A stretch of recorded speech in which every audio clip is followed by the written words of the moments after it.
સમગ્ર દેશભરમાં હાલ ગણેશ ઉત્સવ ચાલી રહ્યો છે અને તેવામાં જૂનાગઢના કેશોદમાં ભારત વિકાસ પરિષદ દ્વારા શ્રી સિદ્ધિવિનાયક મંદિરમાં મોદક સ્પર્ધા યોજાઈ હતી।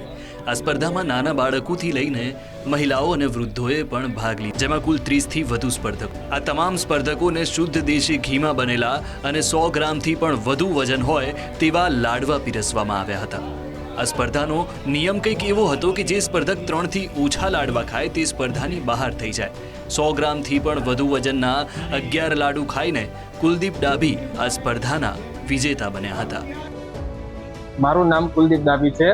આંબાવાડીમાં સિદ્ધિવિનાયક ગણપતિ બાપાનું મંદિર આવેલું છે, ત્યાં લાડુ સ્પર્ધા હતી। ત્યાં આવીને મેં લાડુ ખાધા છે, તો એ ચોખા ઘીના લાડુ હોય છે। અત્યારે લોકો જંક ફૂડ ને ખાય છે, તો એના કરતાં સ્વચ્છ ને સારું છે લાડુ ખાવા। ચોખા ઘીના સરસ મજાના લાડુ હતા, એટલે મેં 11 લાડુ ખાધા છે અને હું વિજેતા થયો છું।